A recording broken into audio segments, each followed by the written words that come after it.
Senhor esteja convosco.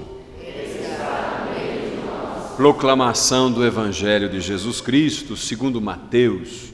Glória a vós, Senhor. Depois da multiplicação dos pães, Jesus mandou que os discípulos entrassem na barca e seguissem à sua frente para o outro lado do mar, enquanto ele despediria as multidões. Depois de despedi-las, Jesus subiu ao monte para orar a sós.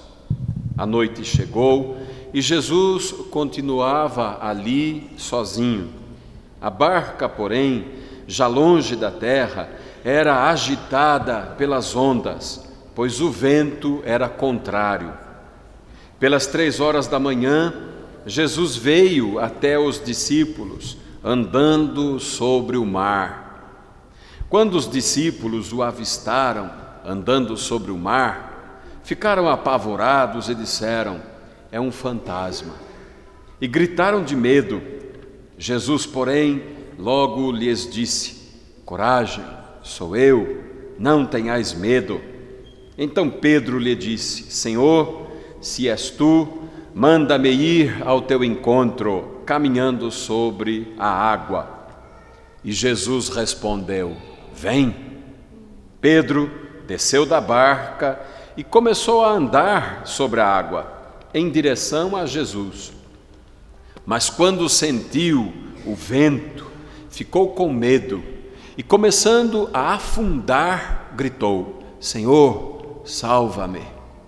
Jesus logo estendeu a mão, segurou Pedro e lhe disse: homem fraco na fé, por que duvidaste?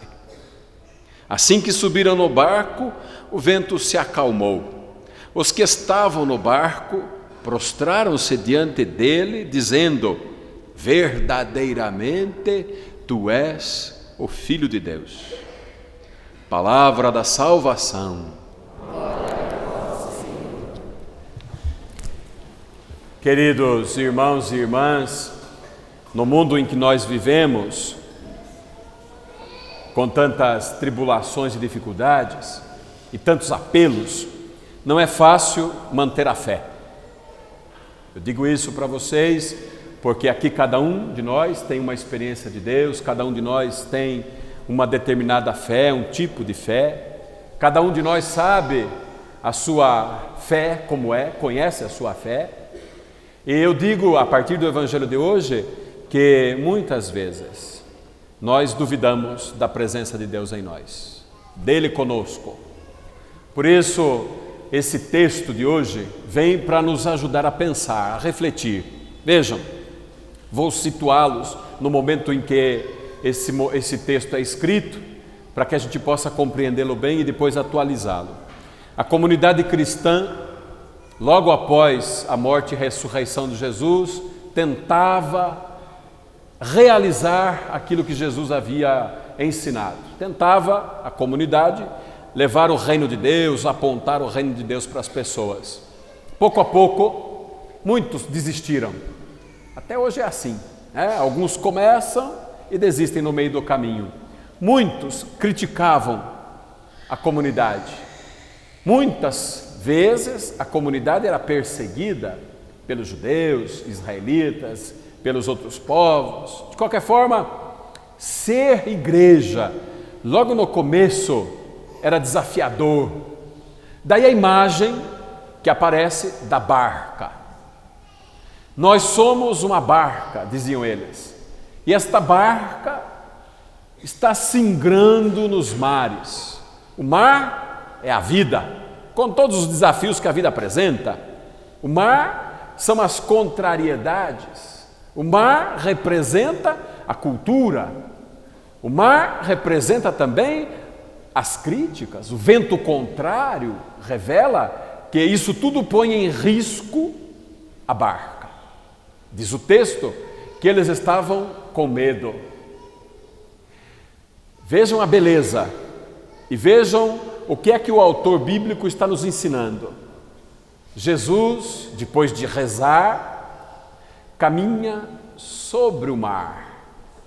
Uma pessoa de fé pequena, mais ingênua talvez, desconhecedora de Deus, ia imaginar Jesus andando sobre as águas assim mesmo. Não se trata disso. Nós seríamos ingênuos. Trata-se de quê? O que significa caminhar sobre o mar? Se o mar é o mar da vida, significa que Jesus é capaz de manter contato com a vida, contato com o mundo. Ele está no mundo, mas não afunda nele. O mundo não submerge Deus, o mundo não aplaca, não consome. Deus está nele e é Senhor da vida. É lindo o texto, porque faz a gente ver Jesus caminhando sobre a vida, sem afundar. Reparem agora em Pedro. Pedro, talvez ingenuamente, achava que ele também desse conta. Como nós, às vezes a gente acha que a gente já é bom o suficiente. A gente acha até que nem precisa de Deus. Quantos vivem sem rezar, sem se dar conta de que Deus existe? Quantos? São ingênuos, põem-se a andar sobre as águas, querem andar. Aliás, muitas vezes nós queremos ser Deus. Então, diz o texto, Pedro começa a andar, dá lá 2, 3 passos e vem o vento contrário. E Pedro tem medo e começa a afundar. Vejam, meus irmãos, o que isso significa. Quero dizer isso com toda clareza, porque isso acontece conosco. A gente orgulhosamente começa a andar achando que não precisa de ninguém. Quantas vezes você já ouviu a pessoa dizer para o outro: eu não preciso de você, eu me basto, eu me viro, eu pago as minhas contas, ninguém manda em mim. Quantas vezes nós ouvimos isso? Às vezes dentro de casa, marido e mulher. Às vezes pai e filho, o filho começa a crescer um pouquinho e trabalha, aí ele se vira para os pais e diz assim: você não manda em mim, eu já me basto. Acha que dá conta de andar sozinho sobre as águas. A gente precisa ser paciente e a gente precisa ser um pouco atencioso para a gente ver. É dar 2, 3 passos e vem os ventos e começa a afundar, porque a gente não se garante, a gente não dá conta sozinho. Vejam, eu conheci, vou dar exemplo para vocês aqui, conheci pessoas que eram de igreja, rezavam, e quando a doença veio e a pessoa ficou muito mal, ela e a família dela inteira brigaram com Deus. Diziam assim: nós rezamos tanto, nós somos tão bons, porque isto aconteceu conosco. Vejam, meus irmãos, que ingenuidade achar que porque você reza, você não vai sofrer. É ingênuo. Se fosse assim, garanto a vocês, o mundo inteiro rezava. O mundo inteiro, se rezar fosse suficiente para a gente não sofrer, ia viver todo mundo de joelhos. Não é isso que a fé nos diz. Pelo contrário, a fé diz: você será capaz de suportar a cruz, capaz de suportar o mal, se você confiar em Deus. Então, no momento em que a doença apareceu, logo depois a pessoa desapareceu da igreja. É assim, vai dando passos sobre as águas, vem o vento e ela sucumbe, desaparece. Isso acontece muitas vezes nas relações familiares, acontece na comunidade, e é lindo se a gente for ouvir com atenção o texto, porque o que faz Pedro é o que salva Pedro, hein? Porque até ali havia uma certa arrogância, eu dou conta. Quando ele começa a afundar, ele humildemente toma consciência e grita: Senhor, salva-me. Foi o grito que salvou Pedro. Essa percepção: eu sozinho não dou conta, eu não consigo, eu preciso de Deus. De imediato, Jesus toma Pedro nas mãos e o conduz até a barca, e diz o texto que houve uma calmaria. Claro, meus irmãos, é evidente que todos nós aqui precisaríamos aprender com Pedro, primeiro a confiar em Deus, mais do que tudo na vida. Quando a gente começa a confiar no dinheiro, na nossa inteligência, nas nossas capacidades, no nosso trabalho, na nossa saúde, quando a gente começa a confiar nisso demais, a gente erra. Eu digo a vocês, dinheiro acaba, saúde acaba, juventude passa, problemas vêm e aí não tem jeito. É o único que nos garante, que nos sustenta, que nos mantém em pé. É bom a gente acordar, é bom a gente perceber isso, porque senão, pouco a pouco, a gente vai afundando sem ver, vai afundando sem perceber, não tem nem capacidade de gritar: Senhor, salva-me. O texto é de uma beleza grande, sobretudo porque nos faz pensar o quanto cada um de nós deve enfrentar, não sumir, não fugir, mas enfrentar as tempestades da vida com confiança. É isso que o texto diz. Se você é capaz de confiar, se você tem fé, as tempestades podem vir e você não sucumbirá. Deus haverá de sustentar a sua vida. Quero ainda falar da primeira leitura, que também é um texto belíssimo e também nos reporta ao Evangelho. Vejam bem, nós temos ali o profeta Elias, que é um homem de Deus e que durante a sua vida toda anunciou o amor, falou de Deus para as pessoas e por conta disso, evidentemente, criticava situações de injustiça. Por conta disso, de suas críticas, Elias foi perseguido.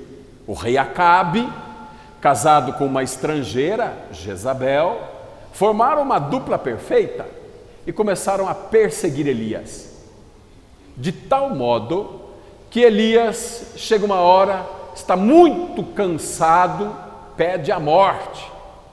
Ele se deita debaixo de um junípero, ele diz assim: eu não sou melhor que ninguém, Senhor, tira a minha vida.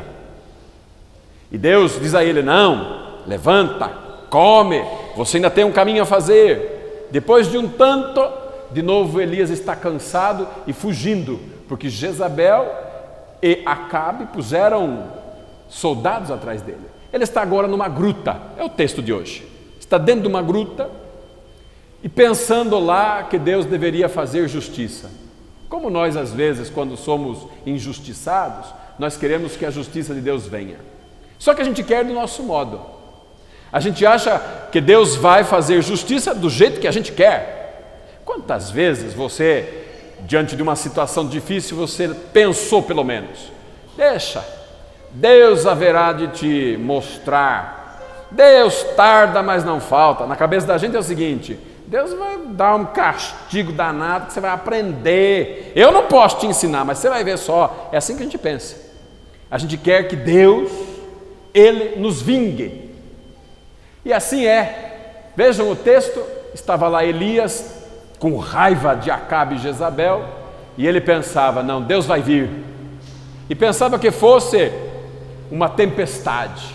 Passou a tempestade e Deus não estava. Veio então um terremoto.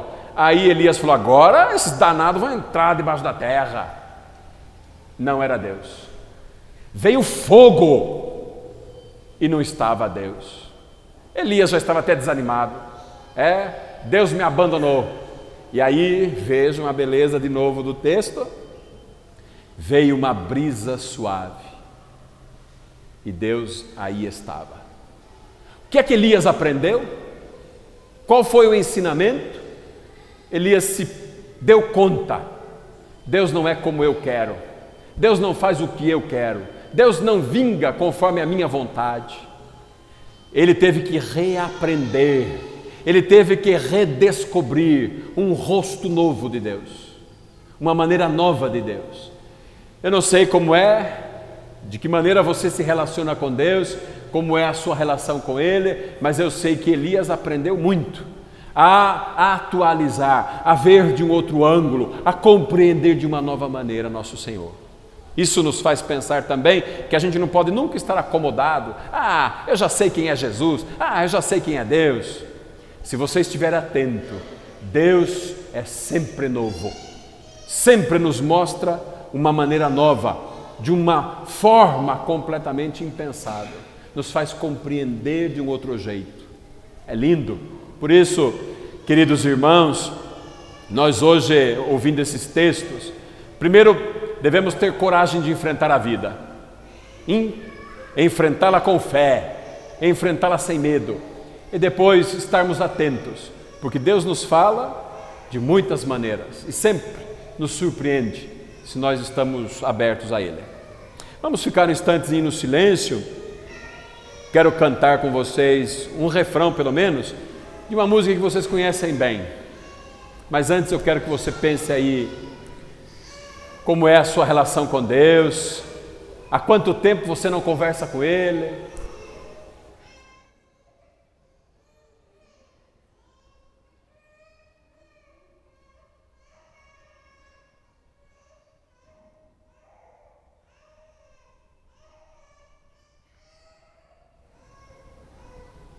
Você pode estar passando por momentos difíceis, você pode estar afundando no mar da vida, os problemas podem estar sufocando você, você pode estar se achando abandonado por Deus, e é preciso um ato de fé. Se as águas do mar da vida quiserem te afogar, segura na mão de Deus e vai. Se as tristezas desta vida quiserem te sufocar, segura nas mãos de Deus e vai. Segura na mão de Deus, segura na mão de Deus, pois ela te sustentará. Não temas, segue adiante e não olhes para trás, segura na mão de Deus e vai. Que nós tenhamos essa humildade de Pedro, de pedir socorro e nos sentir protegidos, sustentados por Ele. Louvado seja nosso Senhor Jesus Cristo. Creio em Deus.